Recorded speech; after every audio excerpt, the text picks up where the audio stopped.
This is the age of super specialization. Our engineers are super specialized, our scientists are super specialized, and so are our doctors. The other day, I met an orthopedic surgeon who told me, "I only treat the bones of the hands, just the hands, not the legs, not the thighs, not even the elbow next door." If you break your leg, he'll probably shake your hand in sympathy and refer you to the lower limb department of external affairs. So today we have an expert for every part of the body, including hair, lips, nails, toes, and whatnot. Even for that not so visible but rapidly growing fear of the fear itself, phobophobia. Yes, phobophobia, the fear of having anxiety one day, someday. That's the world we live in now, where every part of the body has its own government. Heart, that's cardiology. Liver, hepatology.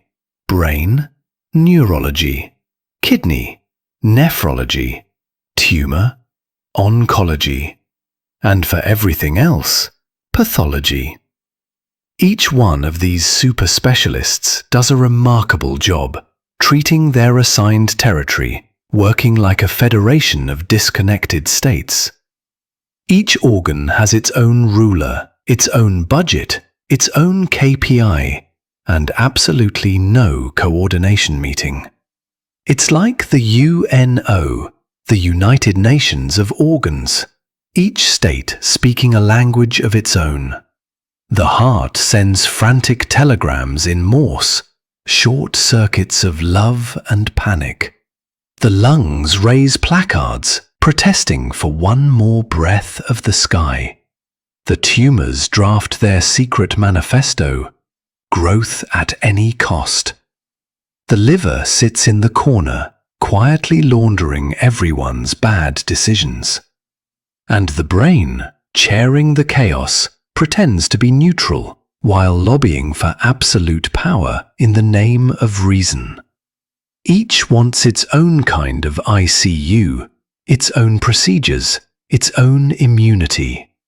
And somewhere between pulse and panic, nobody reads the minutes of the last meeting, the record of old breakdowns, the warnings written in salt, sugar, and silence.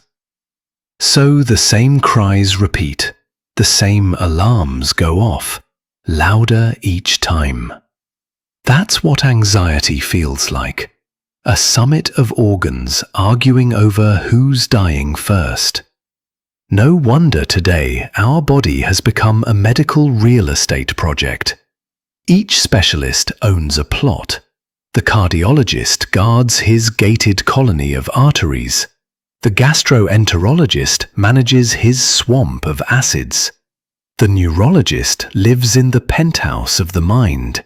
And the oncologist, the city's most feared developer, keeps acquiring new land, building towers where a neighborhood once breathed. Nobody talks to the neighbor. The body, once a community, is now a condominium of competing interests. There's zoning, billing, boundary disputes. Health has become a construction site, a place of endless renovation. And the patient? The patient is just the common corridor. Everyone passes through, but no one truly lives here. You have a heart issue and a kidney problem? Congratulations, you now qualify for a joint venture. And have you noticed? The smaller the body part, the bigger the specialization. Soon we'll have consultant for left nostrils only, or right toe pain expert, limited period offer. But here's the irony. The body doesn't know about these divisions. It's one big, beautiful, seamlessly interconnected device.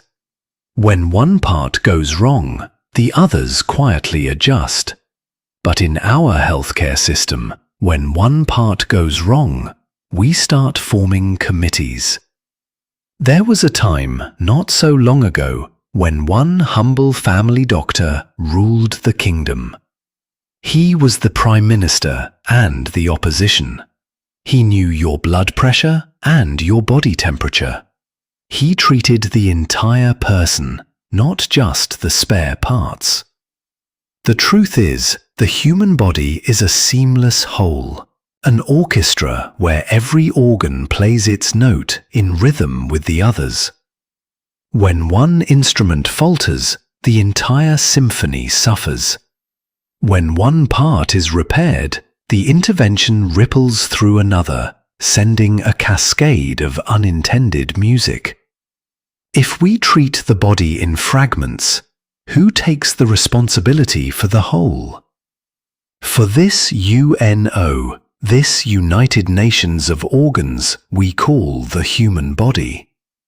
The body has become a gold mine, divided into fiefdoms of ambition, but there's no king left to keep the peace.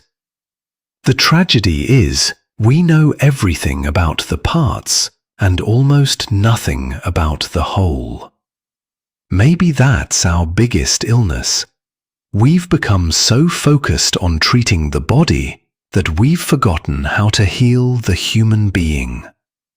We've divided life into departments, each with its own specialist, its own invoice, its own waiting room of hope and fear.